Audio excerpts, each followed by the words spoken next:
Jack is a great guy. He's written a fantastic book. Everybody's talking about it. Go get it. And he's been my friend right from the beginning of this whole beautiful event. And we're going to turn it around and make our country great again. Amen.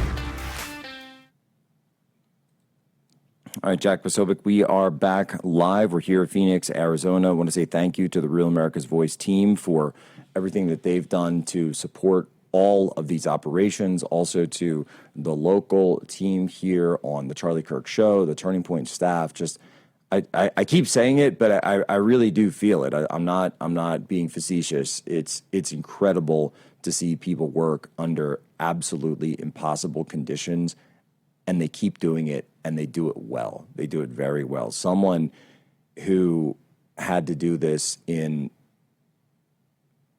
unspeakable conditions last week was there with Charlie at Utah Valley University. His name is Andrew Sypher. He's the Vice President of Student Operations of Turning Point USA. He joins us now. Thanks for having me on, Jack. Look, Andrew, before I get into the story, and we were at ASU the other night, and you told in great detail, and thank you for your testimony to Charlie. Yeah. One of the things that I really feel that's getting lost here is there is a massive deception operation going on right now to obfuscate the truth about what happened. And you were there in person. Many of us, of course, saw it on the live stream or on these clips that have come out and went around the entire world. And it's very clear, and we saw the aftermath as well. I saw a leftist murder Charlie Kirk, and I saw them celebrate it.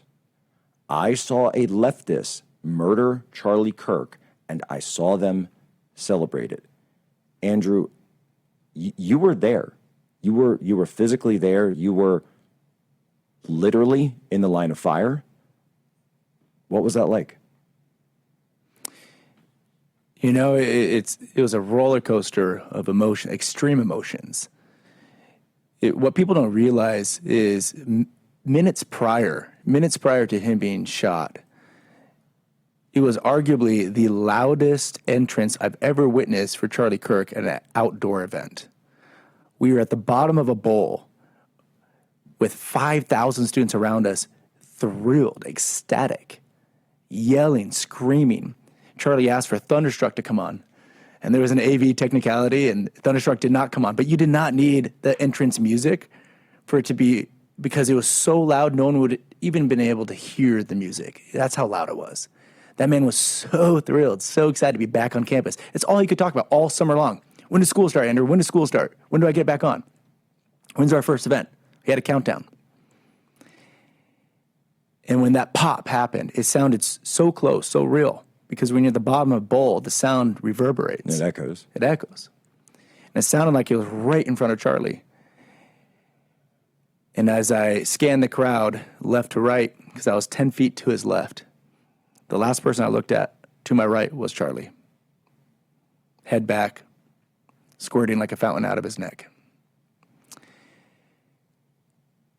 And it felt like the world stopped.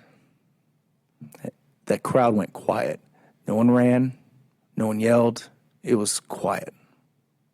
As I think everyone made contact with Charlie for a split second, and then they ran. The first thought that came to my mind was, we must save anyone else, because for who, all we knew, we didn't know if there was going to be more shots fired. Right. And being 10 feet to his left, my whole team was there. My whole team was behind him, to the right, to the left. For all I knew, the bullet could have exited out of him and hit someone else. I didn't know if there was collateral damage. It was devastating, horrific. But the response has been, I think, the best. It's been the way that Charlie would want it to be. Is if he were to ever be martyred, he'd want to see the world rise up, not just the country, not just Turning Point. And we've risen up. We're working harder than we ever have. From his grave, he still finds a way to make us work. Day and night. And we're proud to do that. We're proud to do that. That man has, that way, his humor comes through in all of this. And, but I think the best part of this is, and I hate to say this, but it's the only part that gives us all hope, is seeing how the world has responded. And as And I think what you mentioned is so important. We must never, never forget the man and the community that he came from that continues to celebrate the horrific death of an innocent man in a very public manner. And they lie. They will lie because the communist hates most of all being exposed and being identified as someone who is actually anti-humanity, who is anti-life itself, who's not just anti-speech, but he is in war with our way of life, in war with our country, in war with our society, and at war to the point where they view the murder of someone, an innocent, good man, in cold blood. There was someone who said, well, you conservatives cheered when Osama bin Laden died. I said, that's a terrorist. And so, okay, so you're admitting. It's not comparable. That's not comparable. But what it is it's clarity, because they're clarifying that's who they are. That's who, it's projection and clarity, because they're identifying we are the ones who have declared war. And CNN asked me this the other day. I'm like, look what happened. And like, what do you call that? We didn't take the first shot. What do you call that? And it was a leftist who did this, and it was leftists who celebrated all over the country. And many of them, are being fired. And by the way, and if it wasn't, then who are all these people losing their jobs? Because obviously that's what it is.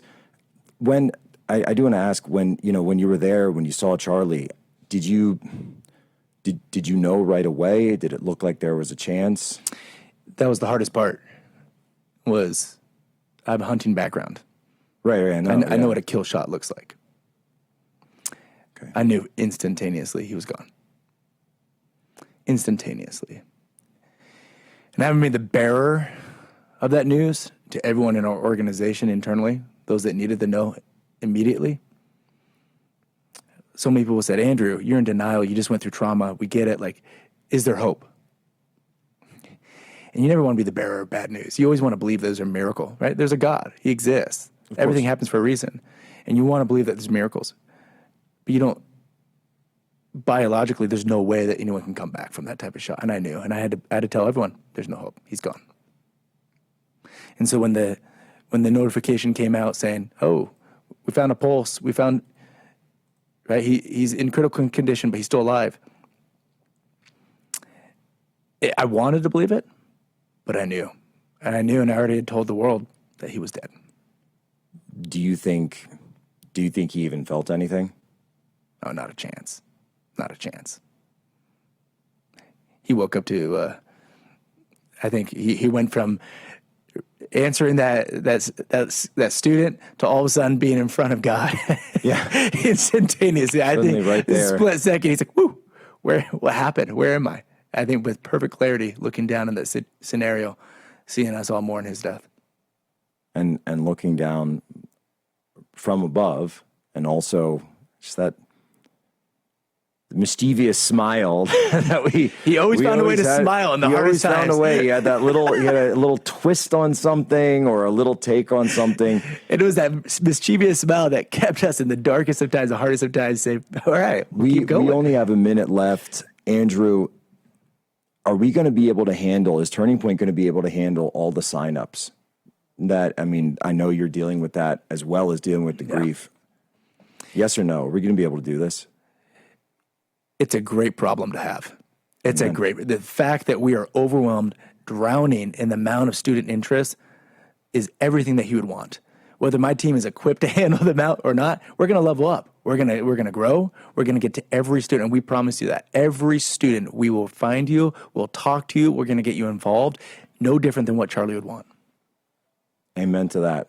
Amen. Andrew, we'll get you on. I know we're doing some more live streams, et cetera, and I want to unpack that more, because people, it's the number one. Well, I should say it's what he would say every day. It's the number one question I get. How do I get involved? And the number two is, hey, where can I get one of those freedom shirts? it's just constant. Andrew, thank you so much for being on. And to everyone else out there, just repeat it. Just say it. I saw a leftist murder Charlie Kirk, and I saw them celebrate it. Ladies and gentlemen, you have my permission to lay ashore.